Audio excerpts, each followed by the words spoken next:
Oil of the sick, వ్యాధిగ్రస్తుల అభ్యంగన తైలము. వ్యాధిగ్రస్తుల అభ్యంగన దివ్య సంస్కారములో ఈ తైలాన్ని ఉపయోగిస్తారు. ఈ సాంప్రదాయాన్ని యాకోబు గారు వ్రాస్తున్న లేఖలో 5వ అధ్యాయము 14-15 వచనాలలో చూడవచ్చు. వ్యాధిగ్రస్తులకు ఊరటను, స్వస్థతను, ఆధ్యాత్మిక శక్తినిచ్చుటకు ఈ తైలాన్ని వ్యాధిగ్రస్తుల నుదుటి మీద, అరచేతులలో రాస్తూ అభ్యంగనం చేస్తారు. అనగా దేవుడు తన అనంతమైన ప్రేమతో, దయతో, తన ఆత్మానుగ్రహం ద్వారా తన కుమారుడి యందు వారి పాపములను క్షమించి వారిని రక్షిస్తున్నారని ఈ అభ్యంగన భావము. అందరం చెప్దాం, సర్వేశ్వరునికి సదాకాలము స్తుతి కలుగునుగాక.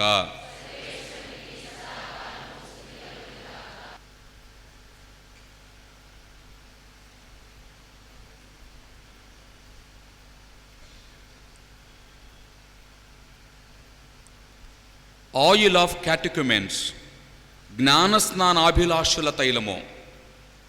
ఈ తైలమును జ్ఞానస్నాన దివ్య సంస్కారములో సాతాను శక్తులను పారదొలుటకు, అభ్యర్థులను జ్ఞానస్నాన స్వీకరణకు సిద్ధపరచుటకు ఉపయోగిస్తారు.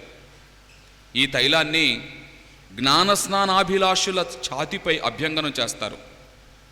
ఈ అభ్యంగనం అభ్యర్థి యొక్క విశ్వాసాన్ని ప్రకటించడానికి, తన పాత స్వభావాన్ని మార్చుకోవడానికి, దేవుని బిడ్డగా జీవించడానికి గురుతుగా ఉంటూ ఉంది.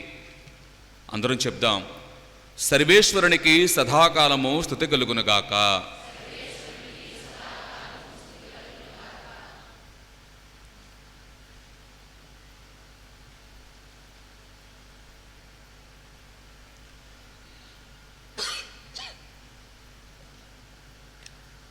హోలీ క్రిజం, క్రిస్మా తైలము. క్రిస్మా అనగా గ్రీకు భాషలో అభిషేకించడం అని అర్థం. క్రీస్తు అభిషిక్తుడు అనే పదానికి మూలం ఇదే. పూర్వవేదములో ప్రవక్తలను, యాజకులను, రాజులను, యూదుల పెద్దలను అభిషేకించడానికి ఉపయోగించేవారు. ఓలీవు తైలములో బాల్సం అనే పరిమళ ద్రవ్యమును కలిపి ఈ క్రిస్మా తైలాన్ని తయారు చేస్తారు. ఈ క్రిస్మా తైలాన్ని జ్ఞానస్నాన దివ్య సంస్కారములో, భద్రమైన అభ్యంగనములో, పీఠాధిపతుల, గురువుల అభిషేక కాండలో మరియు పవిత్ర బలిపీఠమును అభిషేకించుటలో ఉపయోగిస్తారు. ఈ అభ్యంగనము విశ్వాసుల హృదయాలపై చెరగని దివ్య సంస్కార ముద్రను వేస్తుంది. అందరం చెప్దాం, సర్వేశ్వరునికి సదాకాలము స్తుతి కలుగునుగాక.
ప్రభు అయిన దేవా, ప్రేమగల తండ్రి, నీ కుమారుడైన యేసుక్రీస్తు ద్వారా నీవు వ్యాధిగ్రస్తులకు స్వస్థతను దయచేయుచున్నావు. విశ్వాసముతో మా ప్రార్థనను దయతో ఆలకింపుము. నరుల అవసరములను తీర్చు నిమిత్తము ప్రకృతి ప్రసాదించిన ఈ తైలముపైకి మానవుని సహాయకుడును స్నేహితుడైన పవిత్రాత్మను పంపుము. ఈ తైలముతో అభ్యంగనము పొందు వారందరికీ నీ దీవెనను దయచేయుము. తద్వారా వారికి శారీరక వ్యాధి బాధల నుండి విడుదలయును, శరీరకము మానసికము ఆధ్యాత్మికమునైన జబ్బులకు స్వస్థత లభించునుగాక. తండ్రి, మా ఉపయోగము కొరకు ఉద్దేశింపబడిన ఈ తైలమును మా ప్రభు అయిన యేసుక్రీస్తు నామమున ఆశీర్వదింపుమని మేము ప్రార్థించుచున్నాము.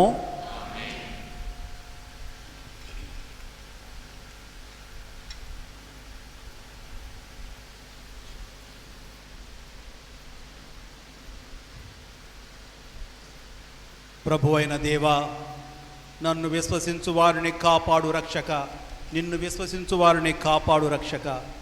నీ అభయహస్తమును చాచి ఈ తైలమును దయతో ఆశీర్వదింపుము. జ్ఞానస్నానముకు సిద్ధపడుచు ఈ తైలముతో అభ్యంగనము పొందిన వారందరికీ విజ్ఞానమును బలమును దయచేయుమును. సువిశేషమును గూర్చి వారికి లోతైన అవగాహనమును అనుగ్రహింపుము. క్రైస్తవ జీవిత సవాలును ఎదుర్కొనుటకు సహాయమును అందింపుము. నీ కుటుంబమైన శ్రీ సభలో నూతన జన్మకు వారిని నడిపింపుము. మా ప్రభు అయిన క్రీస్తు ద్వారా ఈ మనవి చేయుచున్నాము. క్రిస్మా తైల ప్రతిష్ఠ. ఇప్పుడు పీఠాధిపతి ఓలీవు తైలములో బాల్సం అనే పరిమళ ద్రవ్యమును పోసి మౌనంగా వాటిని కలుపుదురు. పిమ్మట అభిషేక ప్రార్థన చేస్తారు.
మా సృష్టికర్తవైన ఓ దేవా, పావిత్ర్యములో పెరుగుదలకు ఆధారమా, శ్రీ సభ పేరట మేము అర్పించు ఆనందదాయకమైన కృతజ్ఞతాస్థుతులను దయతో అంగీకరింపుము.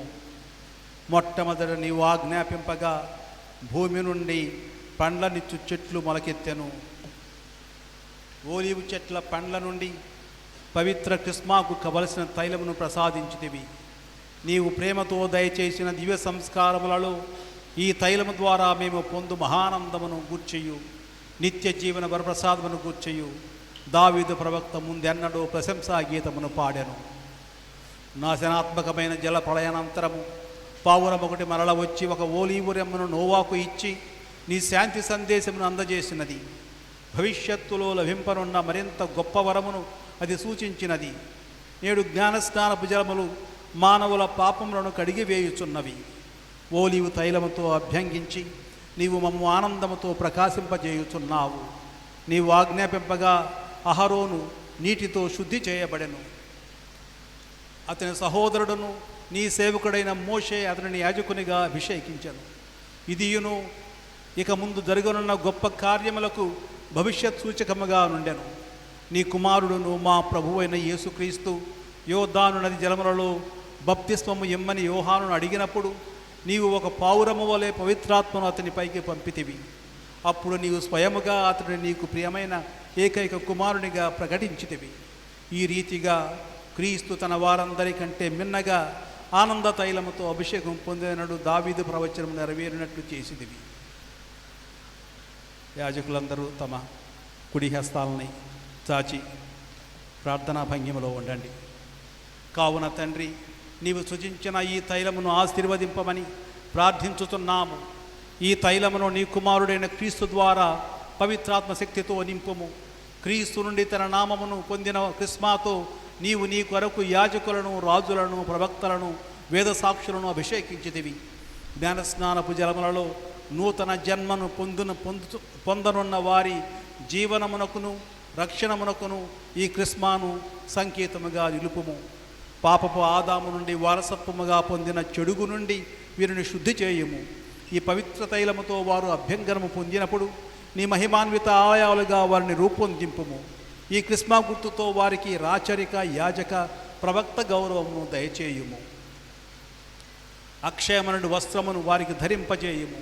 నీటి వలనను పవిత్రాత్మ వలనను మరల జన్మించు వారికి ఇది రక్షణదాయక క్రిస్మా అగునుగాక. నీ మహిమాన్విత రాజ్యములో నిత్య జీవన భాగ్యమునకు వారందరూ పాత్రులగుదురుగాక.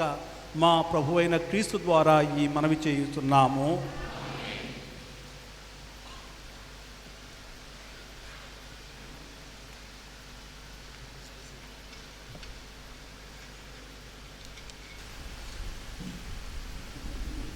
ఇదిగో సర్వేశ్వరుని గొర్రెపిల్ల, ఇదిగో లోక పాపములను పరిహరించు ప్రభువు. గొర్రెపిల్ల విందుకు పిలువబడిన వారు ధన్యులు. కానీ నీ ఒక్క మాట పలికి నా ఆత్మ స్వస్థత పొందును.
మీతో ఉండునుగాక.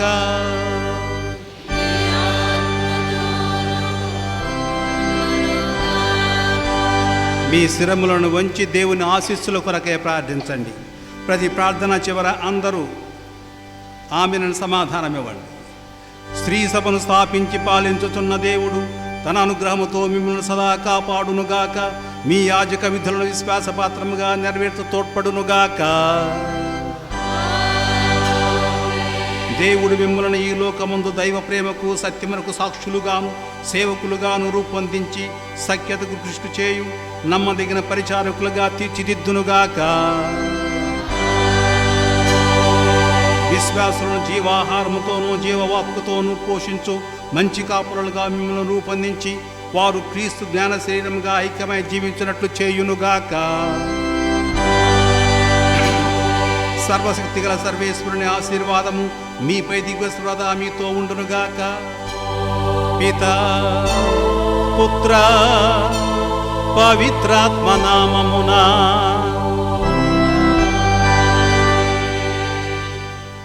సమాధానముతో వెళ్ళి క్రీస్తు ప్రేమలో జీవించండి.